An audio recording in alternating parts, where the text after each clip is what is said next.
Basically, it's time for part number 2 of the Day 9 Daily number 488, where we learn to be a better gamer, and we're looking at DarkForce's fancy Mutalisk opening. In part number 1, we looked at a lot of the how to get to this part in the game, and the most important starting platform as we step into the mid-game is the fact that we're getting our upgrades and our pathogen glands started quite early. Notice that we don't actually have any roaches yet. We're starting to build them. We'll start speed momentarily. But we don't go for a roach follow-up first. We focus more on our gassy things. Now, per usual, what will happen if you go Mutalisk and you get these Zerglings up is now your opponent is going to be in a super defensive position for the next long bit of time. Using the Zerglings to try to do counterattacks like this. Using the Mutalisks to try to find weak holes in the defense. Obviously, don't float over, don't miscontrol like this. Be at least a little bit careful, but still, we can peel our opponent apart a little bit and try to find weak spots. That's our sort of primary goal number 1. And then, follow-up goal is to start to kill off overlords. Yeah, once all the action sort of died down and it seems like, yeah, we can't really kill them off, we go get the overlords. I'll note that we see a lot invested in defense for Neato. Actually, I should do this, yeah. We see a ton of defense for Neato, but, excuse me, my brain shut down. We see a ton of anti-air defense from Neato, like so much anti-air defense. And that's great. That's actually exactly what we want. Guys liking the color switching? You like them color switching? Now we're green again. So, we built some roaches in this period. We went up to 24, and I would basically describe it as the... After we're spending all this money on our gas, like we're getting our +1 and our pathogen glands up, we're trying to retake a 3rd. We have Mutaling out. We got to build some roaches. And this is the only real time we ever want to build roaches. I loved this so much when I was watching DarkForce play. This is so pretty. It's easy to get caught up in that roach thing where you never stop building roaches, but okay, we'll try to be as aggressive as we possibly can. We build some of our own roaches. And then we just stop at around 24 or so. And then we're just going drone infestor, baby. Nice and clean and purty. Getting our geysers up. We're doing these little counterattacks, or we're deflecting these little counterattacks. And this maneuver with the Mutalisks, this is a like late-term decision with mutas, is doing these sorts of spread outs. Largely hunting for overlords. Neato tries to poke into our base. We're spotting a few things here and there. And I want to actually come to the Neato cam, and I want to show you how gross this feels. Look at Neato's vision. This is the #1 reason why I like Mutalisks, is it puts your opponent in this position. Ha ha ha ha! Look at us! Neato, he sees nothing. And of course, if you see nothing, you just can't afford to really move out. Hell, you don't even know if there's a bunch of Zerglings that are going to swing up in here. You have to hold back until you have a potent enough force. So if we're in DarkForce's position, we can just hang out. It's 24 roaches we build? We ain't building any more. We're just repositioning ourselves as we need to. And getting a lot of drones. As a result, we can almost always get our 4th base up earlier. I think this is pretty significant with the Mutalisking play. 4th bases. 4th base up earlier. A 4th base up earlier. And this is the setup that I dig. I love this so much. Almost always we will have control. Almost always our opponent will be building some sort of Hydra Roach army, or just an Infestor Roach army, or a Hydra Roach Infestor army. All of which we're slowly going to be able to deal with, because we're building big ol' walls of spines. This is where our Mutalisk play has actually been passive. If we actually come back to 12 minutes, like right after we killed this off, and if we come to like 14 minutes, we were we were here and we were trying to like run our lings up into the main. We're trying to do damage here, and our mutalisks are darting and running every which way and whatnot. But as we're hitting past that, as we're taking our fourth, all we really want to do is defend. That's all Dark Force really does. He just sits here, defends. He's going to be going Spine Infestor. In fact, at his drone count, he's going to be getting quite high. He's going up to like 71 drones. And when an attack comes, it's the only time that we're really building roaches. This is why I called the roach the stepping stone unit. Because we had one period where we were intentionally building them, and the rest of the time, drone, infestor, spine crawler. Now, we're going to watch a moment that just totally sucks.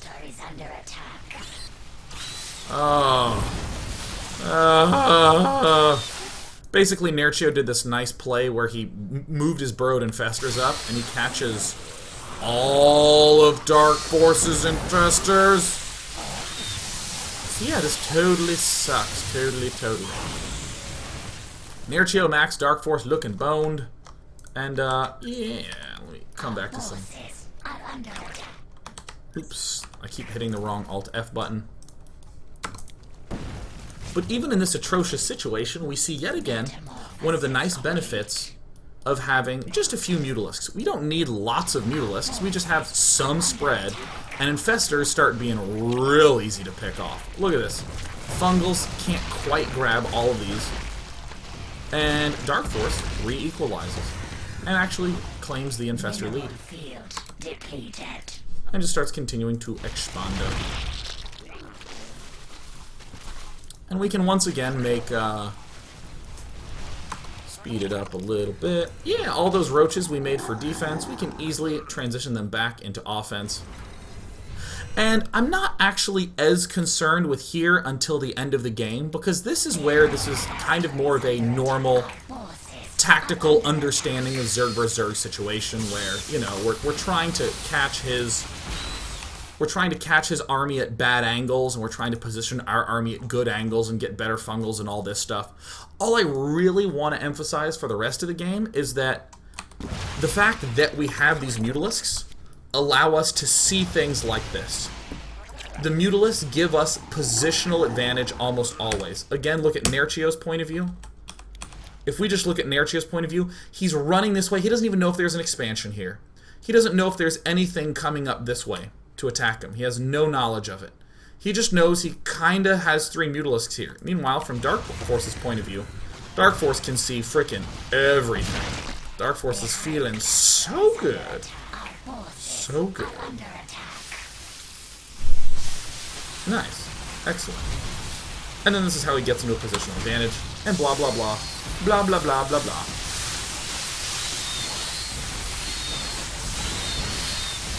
So yeah, now there is analysis that could happen here. Like, you know, we could stop and be like, oh, this is why that angle was good and why that angle was bad and this and that. But I'd rather spend the focus of this daily being on this mutalisk play. And now that I've gone back to the everyman cam, we can see absolutely everything, and all the colors are back to red and blue. For any of you who didn't know this, whoever's vision you're looking at, it turns their units green in patch 1.5. You can enable that. So this is how it would actually look for you if you were playing. Cool. And, yeah, Dark Force just continues to press his advantage onward and plays really well. Yeah. Cool. The rest of the game is just Neato slowly dying. So what I want to do now is come into somewhat of a let's see, how much time do we have? Yeah, you know what? Let's actually do another example of the same play in virtually the same situation. Some slight differences, but we'll go through it at warp speed. So cool. That way we can kind of just see again, it wasn't this one specific game. This will be more of a recapitulatory game. Okay, so in part number 1, we saw some cool stuff go down with the early game techniques. How he was able to defend. First of all, we are straight up expanding all the time. Let's actually come to the Dark Force cam. He goes ahead and goes hatch first, and then spawning pool and gas at virtually the same time. Oops, there's a bug going on up here. There we go. Now it fixed itself. Colors were wonky up there. If we see some sort of ling pressure coming early, we will build 6 to 8 lings. We will not engage. We'll just let our hatchery take damage and wait till we have a superior ling count. We get speed first. We will always leave these in our gas, and the instant we have 50 gas, we will very much so try to build a baneling nest. Spine crawler comes up. There's our really fast baneling nest. We pop our 2 queens to the front. We don't care so much that we're going to miss this inject. That's fine. We just want to make sure we hit this inject over on this here base. There, now he's sort of delaying the pullback. Nice.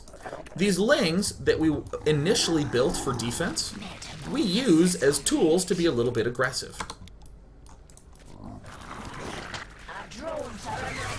Now, this will happen if the overlord positioning is not nice. See these 3 overlords? Oh, what are you guys doing? This is like in the old 1980s movies where you see 4 teenagers at a mall and it's 1 p.m. on a Tuesday and a cop's like, hey, why aren't you at school? And the kid's like, stop telling us what to do, old man, go eat a donut. And everyone in the 80s is like, oh, shit, DeLoreans. You know, these overlords are those delinquent overlords that really should be out in mid-map, spotting for this sort of thing. And we see why we get punished for not leaving a single baneling behind. The no baneling left behind act. No big deal. We drone as normal. The instant we can afford it, we will layer. And we can just put on a little bit of pressure. Just like we saw in game number 1, by hurling some pressure at our opponents. Look at us droning. Look at us droning like a madman. Our layer is a little bit later this game because we're building a lot more units. There's a lot more interaction and attacking and all that stuff going on this game. No big deal. We layer when we can. We just layer when we can. And we're pretty much happy at that. Little bit of micro going on, but nothing too tough. When the layer is halfway done, make sure all the geysers that you had up or not are indeed up. And now we're going to see the same stuff popping on out of our good friend, DarkForce. He's going to be expanding to his 3rd kind of early. He built a couple of extra Zerglings. We're actually going to see him start Zergling production again, now that he has a Spire up. Look at that, that's a lot of Zerglings. Ordinarily, Zergs would be stopping and sort of going, oh my god, I should be going to 60 drones. No, same concept again. I speed it along, and this is what's really nice about these sort of Zergling things. We can take our Zerglings and just kill off his hatches, and he can't really do that much about it with his roaches. Look at us, still going Mutaling. Still going Mutaling. Still going Mutaling. We get up our very early Evo Chamber to focus on that sort of upgrade. We get up our very early Infestation Pit to focus on that sort of upgrade. And while we're doing all that, we're still going Ling Muta. Literally, this is the same thing that we saw DarkForce do in the previous game, but it's just playing out a little bit differently. There are some issues with him trying to attack us, no big deal. This is the part where I want to just stop and go, ugh. Literally everything DarkForce has done has been pretty much to the T the same as last game. He whiffed this pathogen gland upgrade. You know, don't whiff it. He still is only really making 12 mutas. Oh my god! Oh my god, the lag! Well, it should be good now. Whoops. I wasn't looking over at the chat. I was leaning. I was like, is there really anything different going on with his play? No big deal. Seems like all the frame dropping is done. Yeah, I'm just going to go ahead and go. I'm just going to trust. I'm just going to trust. I'm just going to trust.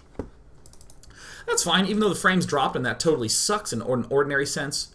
Notice everything is the same in the mid-game. No more than 12 mutas. No more than that. We're still going for Evo Chamber, Infestation Pit, and then Roaches as a follow-up. If he counterattacks, we generally kill it off, and we continue to press with our lings. DarkForce in this game still totally biffs with his muta play. He actually botches it. In the last game, it was great. In this game, not so great.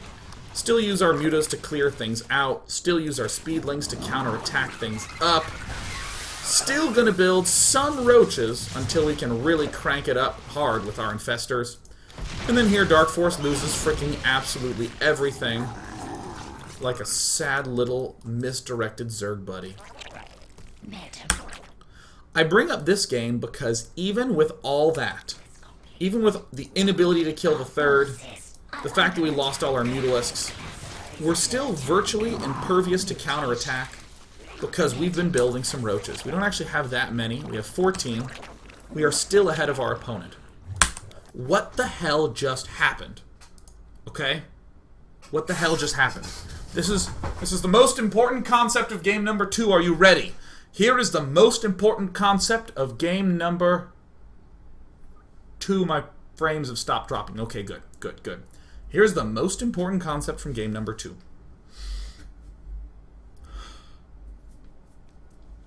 In game number 1, our mutalisks worked really well because he built a whole lot of roaches and not any anti-air.